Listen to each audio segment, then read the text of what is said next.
All right, we're live.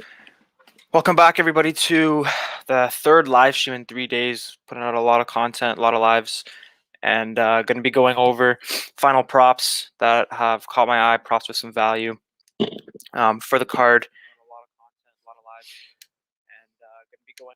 Sorry, yeah, going through the card props that I see value on, last minute props, some ideas in terms from that perspective. So we'll start with the first fight of the night: Christos Giagos versus Sean Soriano. And personally, this is just a fight for me that I just want to stay away from. I think the line is relatively accurate. I think both guys. I think Christos is the rightful favorite in this spot, but I wouldn't be surprised if Soriano goes out there and gets the win. First fight of the night, low level. We usually see upsets all the time in the first fight of the night, so wouldn't really surprise me. From a prop perspective, my pick is going to be Giagos by decision. Um, that sits at about plus 125, plus 115, plus 120 around there. Not a horrible look, but I definitely can see the fight finishing. Giagos by submission is like plus 550 right now, which isn't terrible, but I'd honestly stay away. Soriano round 3 is not terrible. Giagos has a very questionable gas tank, but for me personally, I'm not really interested in this fight from a prop perspective or just from any perspective whatsoever at all. Soriano round 3, yeah, for sure. Giago Gasman, I can definitely see it. I just want to stay away from this fight. First fight of the night, Hopefully, I want to see it finish, but from a prop perspective, I don't really see value anywhere. But the pick is going to be Giagos by decision, personally for me. All right, so for the next fight, we got Kevin Aguilar taking on Tucker Lutz. Now, this is a fight where, again, I don't want any action. I think the line is right. I think it could go either way. I would start off on Lutz, but I have switched my pick to Aguilar. I think he's faced a better competition. I think he's had a tough time so far in the UFC, and I think he's definitely going to be hungry here for a win. And I think he can beat Lutz, who I think is somewhat relatively still green. I definitely think Lutz has the tools to win, but this is a fight where I definitely see it going to the cards. So honestly, the over is juiced to minus 205, unders plus 178. Don't really love those spots at all. The fight goes to decision minus 190 isn't terrible. It is a bit juiced, but I really do think this fight goes to the cards. I don't think any of these guys get a finish here. I think whoever guy you're on, you can probably play their money line straight, but if you want some extra juice, you can either go Lutz by decision or Aguilar by decision. Aguilar by decision, they're both sitting around, it's around like plus 200 right now. So I definitely would look there if you're going to play. If you're going to play from a prop perspective, because I definitely think this fight goes the distance. So my play is going to be Aguilar by decision. I think Aguilar by decision has some decent value at plus 190. For the next fight, we got Gina Mazzani taking on Priscilla Cachoeira. And this is another fight that I'm actually kind of excited for. I can't believe I'm saying that. But I think it could have some good action in this fight. If we look at the totals on this fight, the over is juiced to minus 225, the under around plus 195, plus 185, around there. And the under is probably the spot here, man. I know my boy Gordo is on the under. I don't hate that spot whatsoever.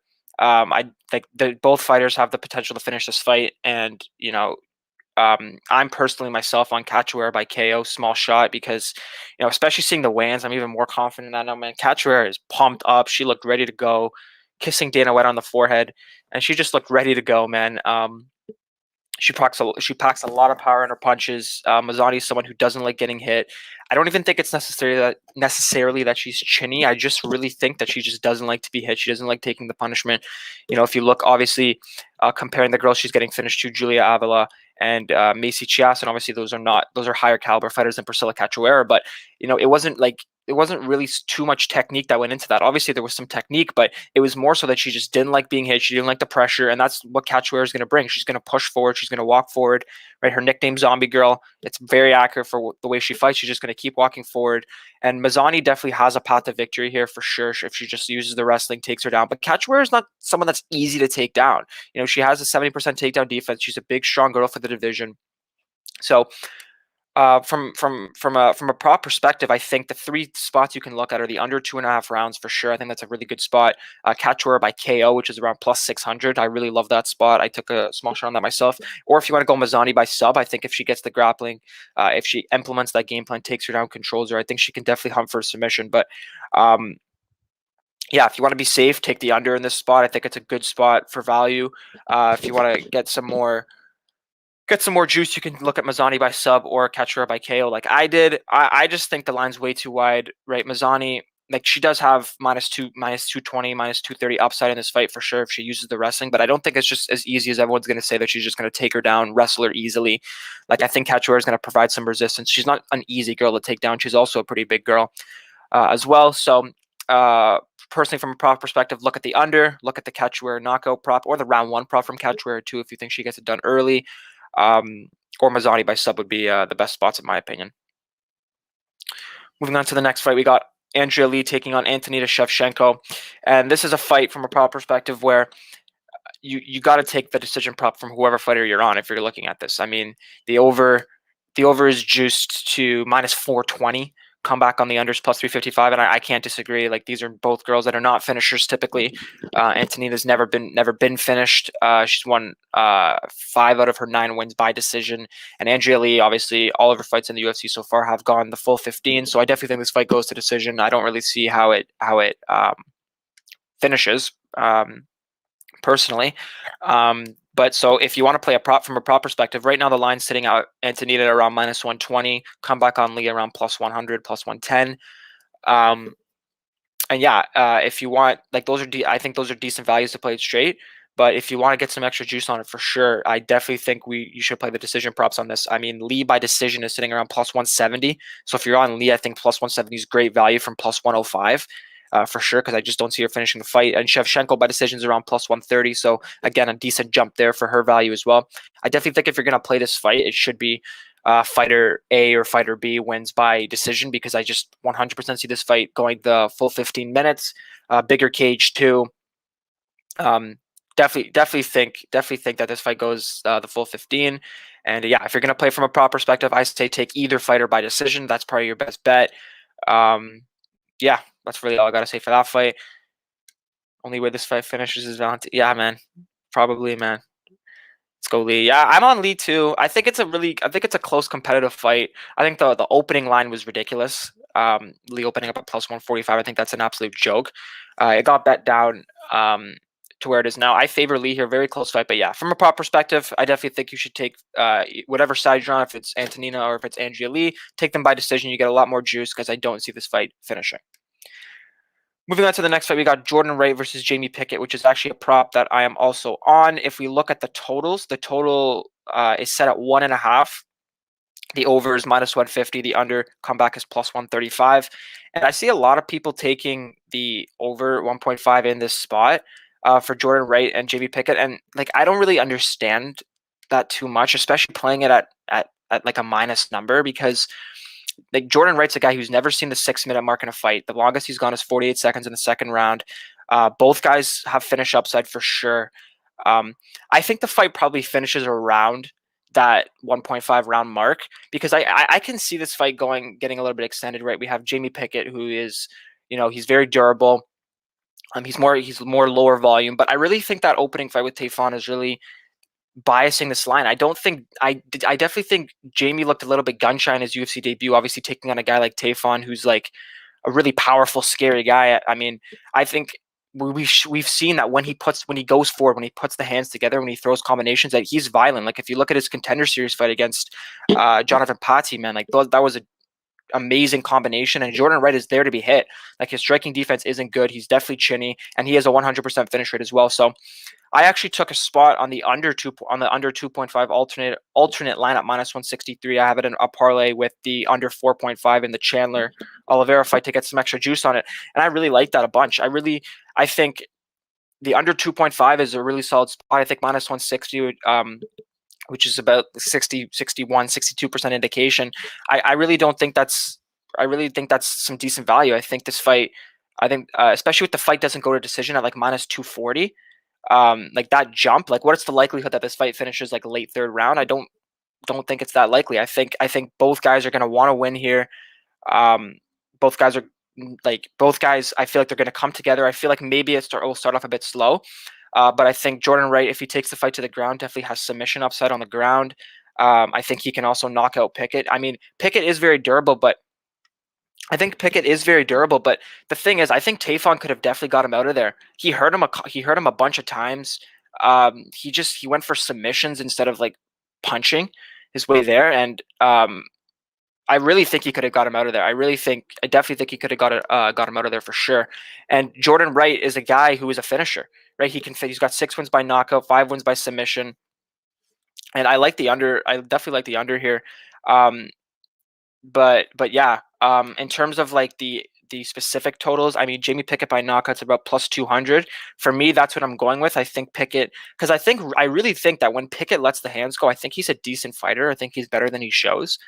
Um, and he's got some power. I mean, he's got 9 out of his 11 wins by finish, so he's definitely a finisher as well.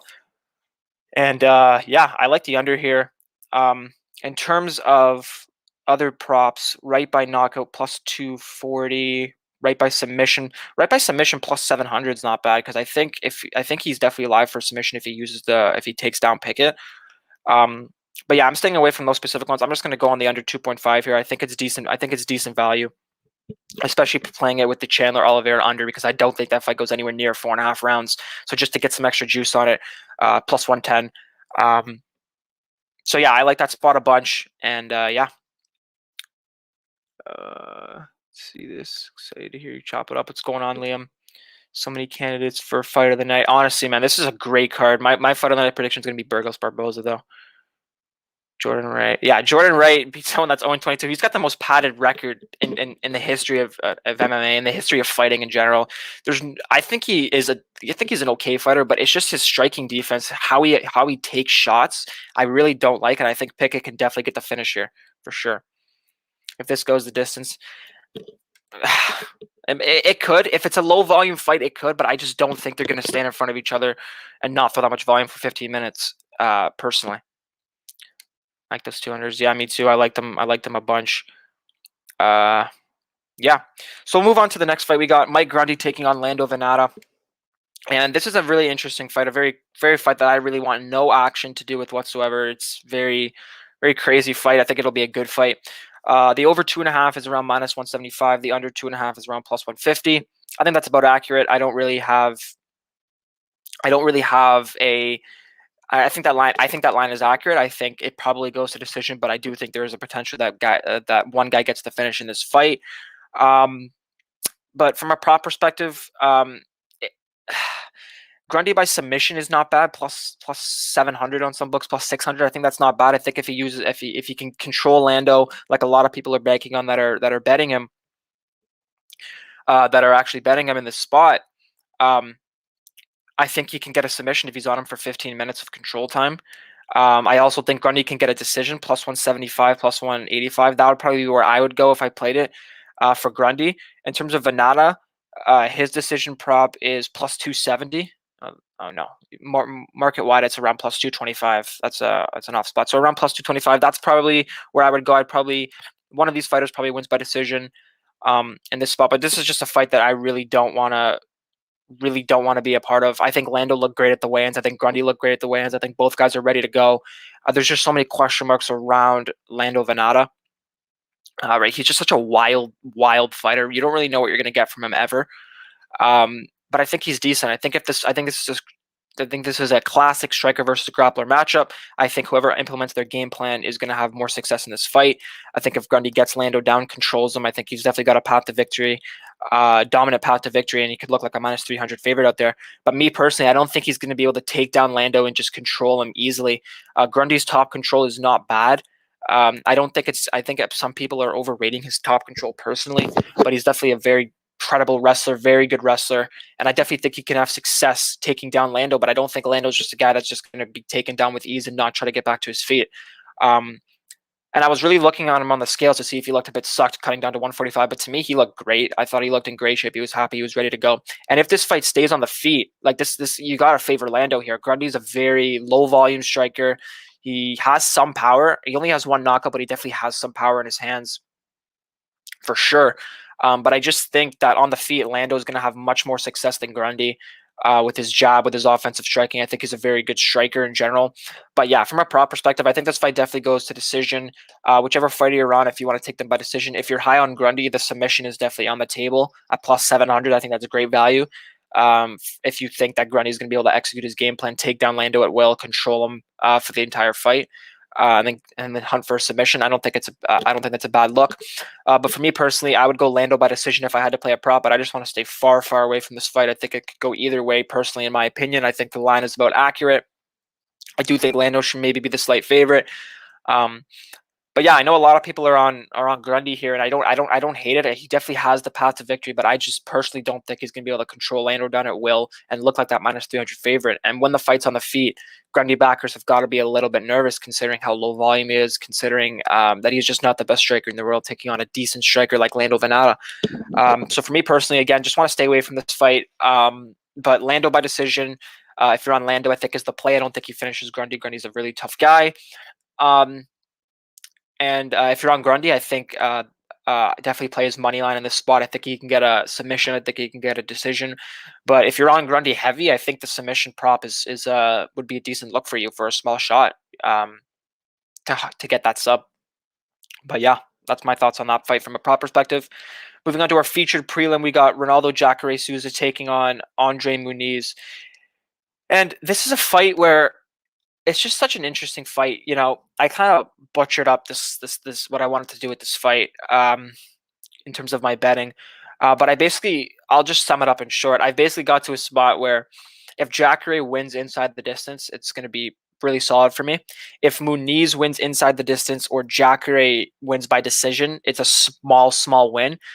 So the only way I lose money on this fight is if Muniz wins the decision. I kind of just like messed up what I wanted to do with the fight.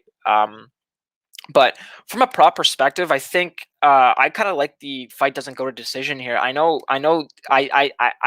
definitely think that Jacare can, grind his way on top to a decision. Stay safe, which is why I kind of hedged out on my fight doesn't go to decision. But Jacare hasn't won a decision since 2014, and his last decision before that was in 2010. So when he's winning, he's finishing, and he's finishing high level competition. And I just don't see the love for Muniz. Yeah, right there. Question or not, shot or not. And I think if you're going to play Muniz here, I think you should play him inside the distance. I think that's what Gordon did, because it's just I don't get the Muniz love, especially at even money, because if Jacare is not shot, he's better everywhere. He's faced better competition. He's the better striker. He's the better grappler. He's the better wrestler. He is indefinitely the better fighter here. And the people taking shots on Muniz, it's literally just that Jacare is shot. It's a complete perception on the fight. It's a complete perception that he's shot. And what if he's not shot? That's going to be one of the worst bets. And if Jacare is not shot, we're going to look back in hindsight and be like, oh my God, we got Jacare at minus 120 when he's clearly better everywhere. I think everyone, even on the Muniz sites, can agree that Jacare is better everywhere. And they're just banking on the fact that his chin is gone, that he's not in the game. And I'm not buying it. I don't fully buy into that narrative, man. Just because he's 41 doesn't mean he can't win. Like, I think he can still win. Damian Maia is still out there winning. Andrei Arlovsky is still out there winning. And I don't like that. If that Kevin Holland fight didn't happen, you got to think that Jacare is minus 200, minus 250 here. You got to think that he's just better everywhere in this fight. And I really think he's going to knock out Andre Muniz here. And you can make the argument that Jacare is chinny. You can make the same argument for Muniz. All of his knockouts, all of his 4 losses are by knockout, and his cardio sucks. I don't really think Muniz is a great fighter outside of off of his back and on the mat. If you watch the Antonio Arroyo fight, that was a really poor performance from Muniz. He beat Bartosz Szczerbinski, not in the UFC. He beat Antonio Arroyo. Once he loses to Tom Breeze, he'll be out of the UFC. So he hasn't fought anywhere near the level of competition. And the only argument you can really make here for betting Muniz here is that Jacare is shot. And where are we really even getting that from? You got to remember, it was just 2 fights ago that he fought Jan Blachowicz, and he didn't look shot. That Kevin Holland fight, he was looking pretty good up until the point where he got finished. Right? And that was kind of like a weird knockout. Are we really going to say that Muniz is gonna do what Kevin Holland did? I don't think so. Right? So I think Jacare knocks out Muniz in the spot. On the feet, I think he's definitely better. Muniz throws a lot of distance strikes, like straight lefts and kicks to try to close the distance to try and get close to his opponent. And Jacare is one of the best counter punches in the game, man. Um, so I definitely think that he can clip him. If he wants to use the wrestling, take him down. I think he can stay safe. I see a lot of people betting Muniz by submission, and I just really don't see it. It's obviously there because of how credible and how skilled he is on the mat, but Jacare is much more credible. This guy's never been submitted in his pro MMA career. He's only been submitted once by Roger Gracie in his jiu-jitsu career. So this guy's constantly knows how to defend submissions. He's going to know everything that Muniz is doing, and just because he's 41 doesn't mean that he's that obviously doesn't mean he's going to not know what to do when he's on the mat. That's not something that goes. So pretty much the only argument here is that his chin is shot, his head's not in the game, and Muniz knocks him out or something like that, or just beats him. But me personally, I don't see that happening. So if from a prop perspective, I think the fight doesn't go to decision is a good look, because I think if Muniz wins, he gets the finish in the spot. And I think Jacare is 100% live for a finish. Both these guys are finishers. Muniz has only won 3 decisions, never lost a decision. So in his 24-fight MMA career, he's only been decision 3 times. The last time Jacare won a decision was 2014 and 2010, were his last 2 decision wins. So he's a finisher too. And if his chin is shot, he probably gets finished. So I do like the under here, but I kind of butchered what I wanted to do with the fight. So anything but a Muniz decision I'll take. Personally. But yeah, if you're gonna play it, I think the under 2.5 or the fight doesn't go at this point. Just play the fight doesn't go to decision, because the lines are pretty much similar. Muniz by knockouts around plus 375. I don't really see that. By submission is plus 600. Again, I don't see him submitting him. Souza by knockout is not a bad look. I think, where is it? Souza by knockout is around plus 400. I think that's a decent look if you want to play a prop in this fight. But yeah, I'm really, really, really interested to see how this fight goes. I hope my read on this fight is accurate. And again, if he's shot, he's shot. I see some people taking big shots on Jacare, and I get it. For me personally, if I was to play on Jacare, it would be like a smaller shot, just because yes, he could be shot. But just betting on a fighter based on you thinking that they're shot, to me is not something that I would want to do. If Muniz hits it, then good. Props to the Muniz backers, but. If Jacare is not shot, I'm telling you right now, he's going to win the fight. He's better everywhere, in my opinion. I think he can wrestle him. I think he can strike with him. Muniz really isn't that good to me, guys. I really don't think he's that good of a fighter. His cardio's bad. His striking's bad, and his strength is right where Jacare's strength is. So, again, if that Kevin Holland fight didn't happen, Jacare is probably a much bigger favorite here. And I think, in hindsight, if Jacare is not shot, a lot of people are going to wish they were on the Jacare side for sure.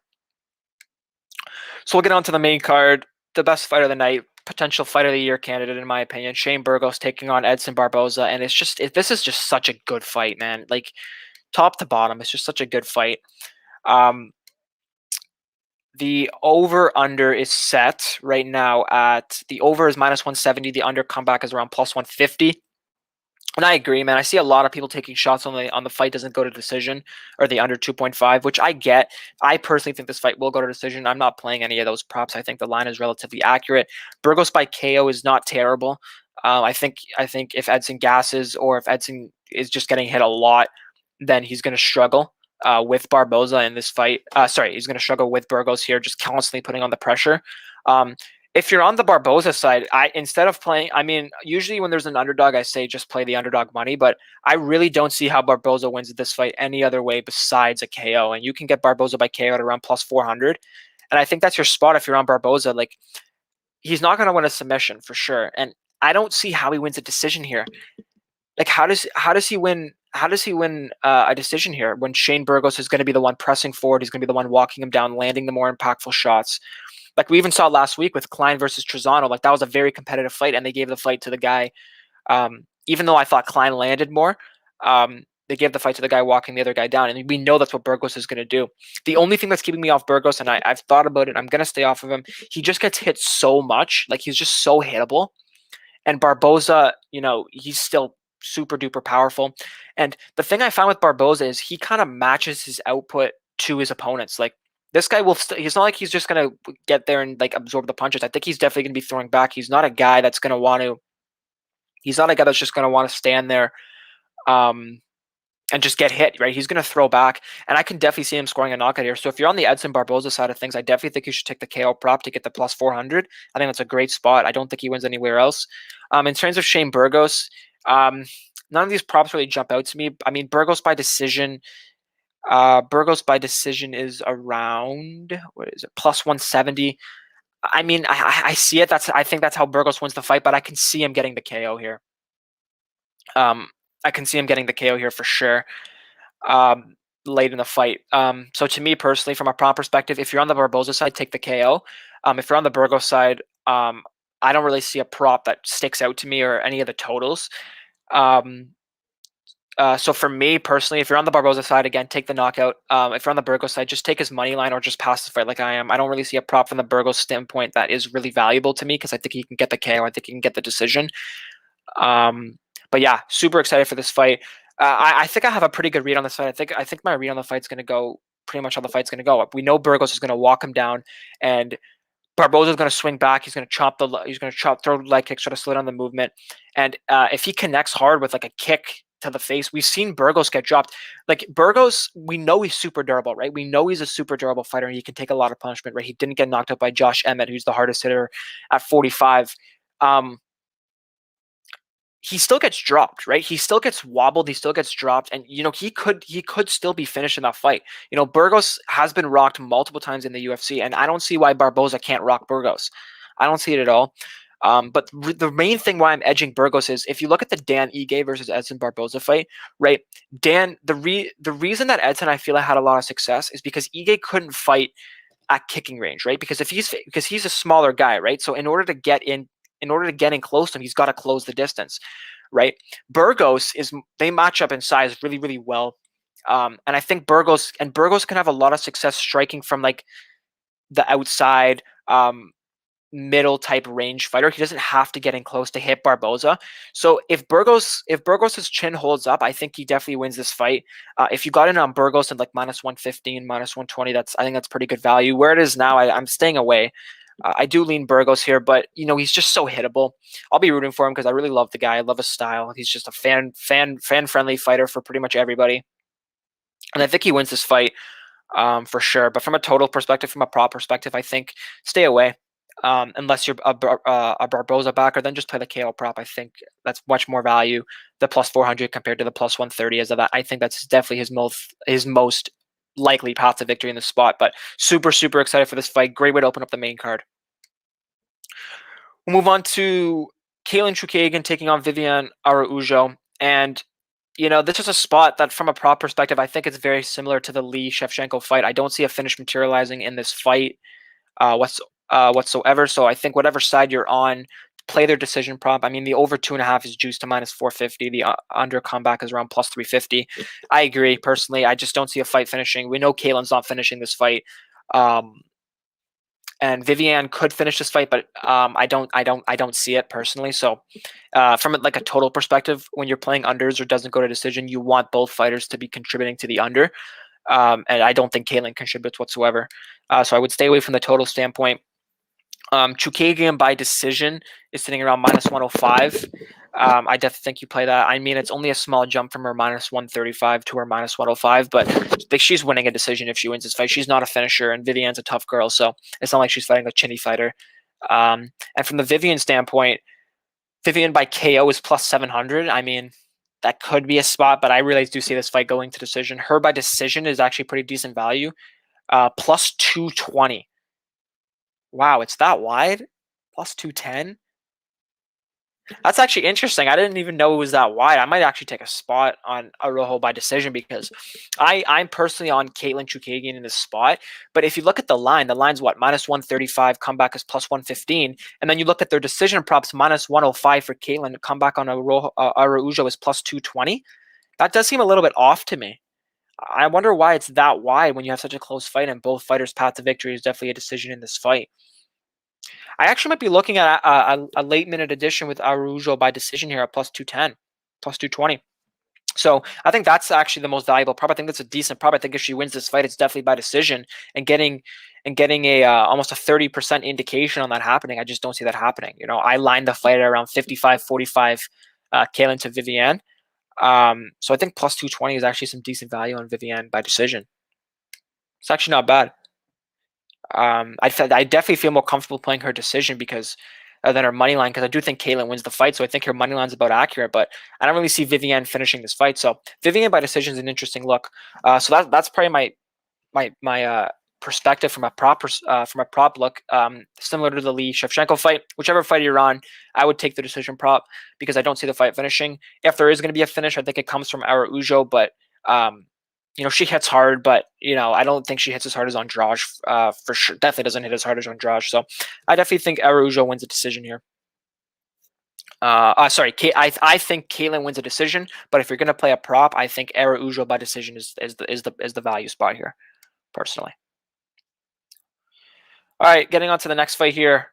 Absolute war of a fight. Probably this could also be fight of the night. We got Matt Schnell taking on Rogerio Bontorin, and I love my fight doesn't go to decision here. I know it opened crazy. It opened crazy. Let me get the exact number here. The under 2.5. The under 2.5 opener like plus 155. Like that's an absolute steal. This fight's finishing, guys. I definitely see a fight finishing here. Both guys. I've been talking about this for the past 2 live streams. Both guys bring exactly what you want when you have a doesn't go or you have an under, right? Both guys can win in any possible way, right? Rogerio can get the takedown on Schnell, transition to the back. He's always looking for subs. He can get the submission here for sure. I definitely think Schnell's been submitted before.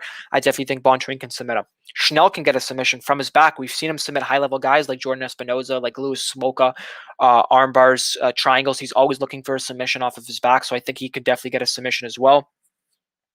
And then from a knockout perspective, I think both guys are 100% live for a knockout, right? Bontorin just got knocked out 2 months ago.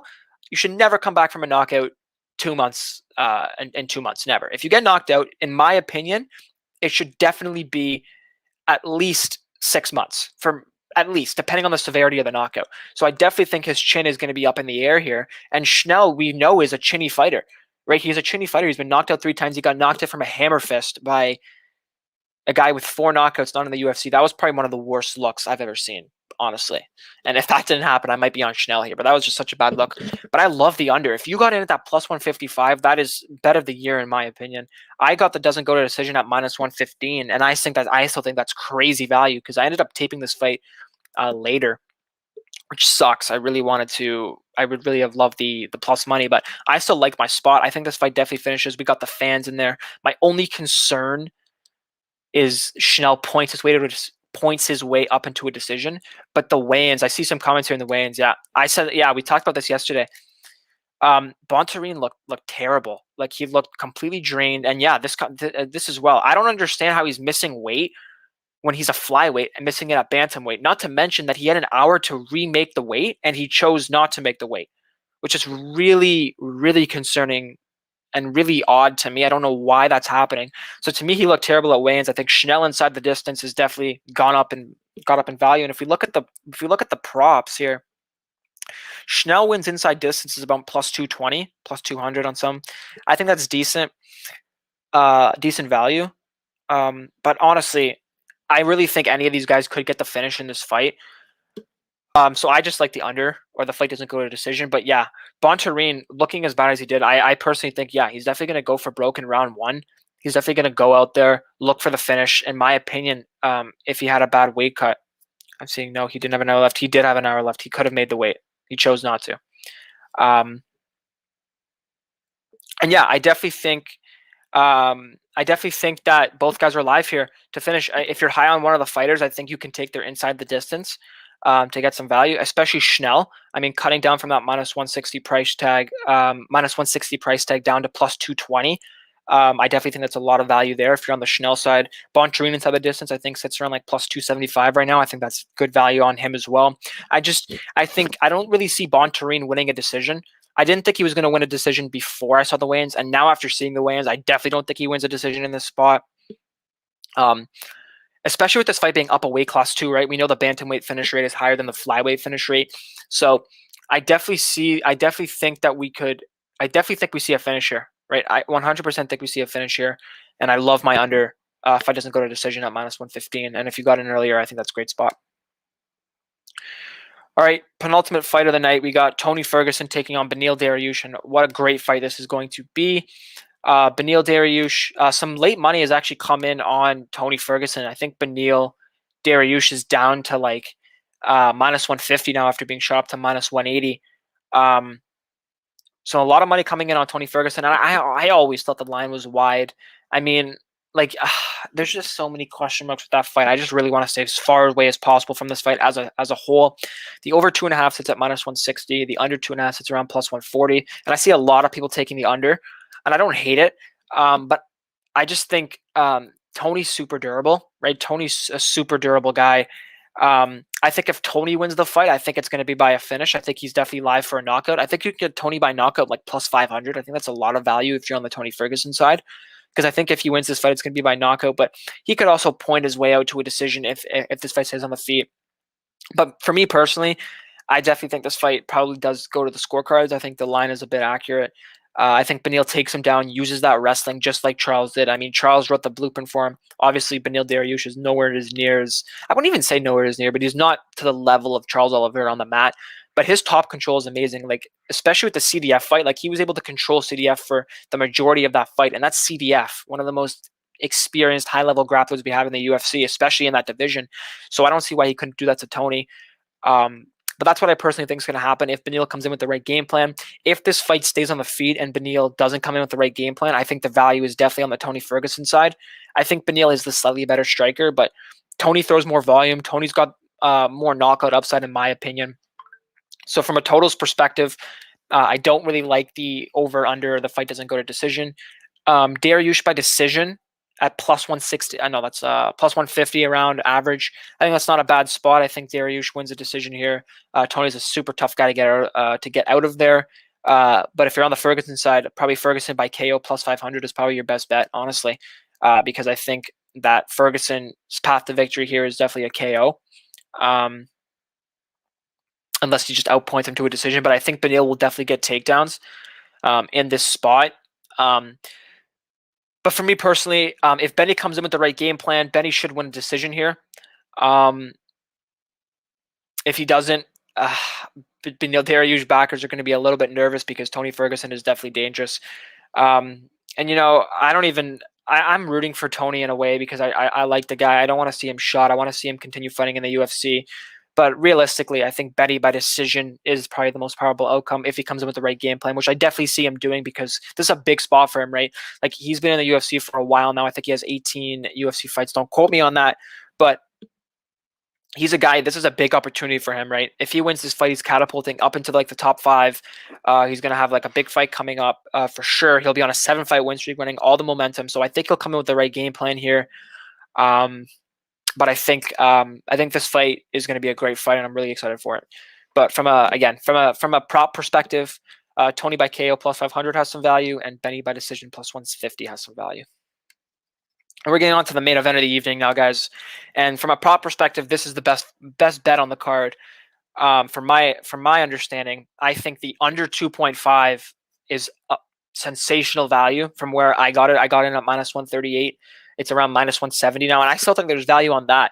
Right? These are two guys that are finishers. Oliveira, 34 out of his 38 wins are by finish. Chandler, he's got 10 knockouts, all of which come in the first 2 rounds. Both guys can finish anywhere this fight goes. Both fights are going to meet in the middle. They're going to scrap. And this is just going to be an absolute amazing fight while it lasts. I don't see how this fight goes over 2.5 rounds. I really don't see how it does, personally. I just think the way their styles clash, both guys have shown durability issues.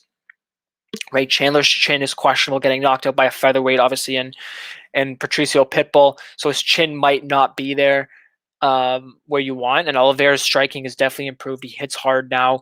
He's racking up wins by TKO, so he definitely hits hard. He's obviously live for the sub always. He's got the most submission victories in UFC history, and obviously Chandler is definitely live for the knockout here, right? Oliveira's got 4 knockout losses, and Chandler hits hard, man, and that pressure That pressure is just going to be big.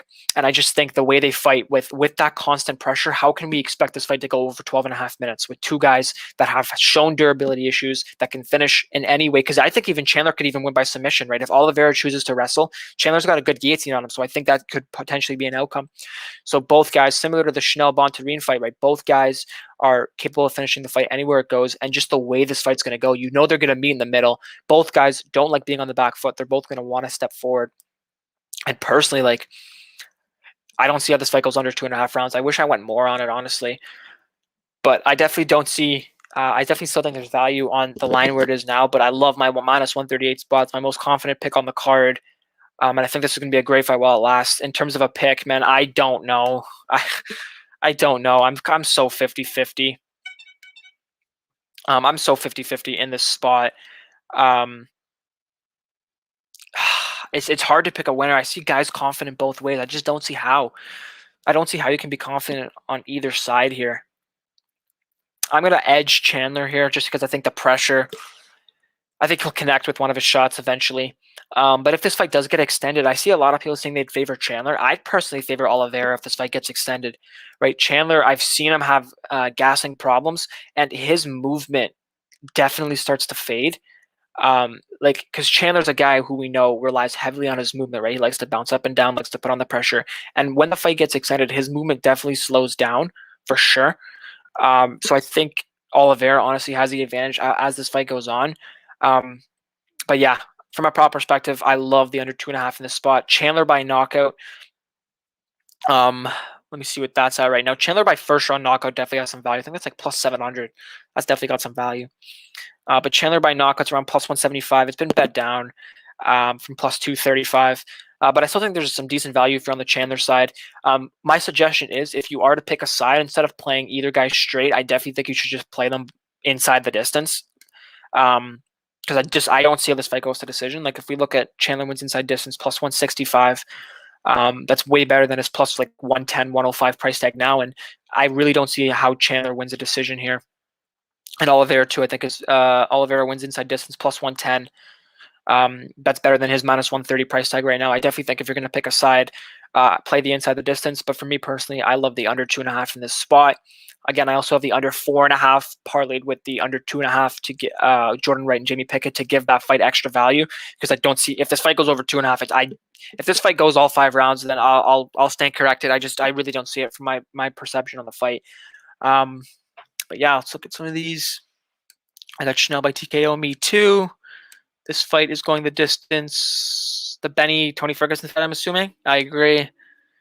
Tony has that wild factor. Let's hope Bunny keeps it cool. Yeah, man, if Benny sticks to the game plan, I think he wins this fight. But he said he would be willing to get into a war or be wilder than Tony Ferguson, which if he does, this fight's going to look pick-em price, in my opinion. Benny by decision, I think it's going to be similar towards the Oliveira fight. Me too. That's my perspective on the fight as well.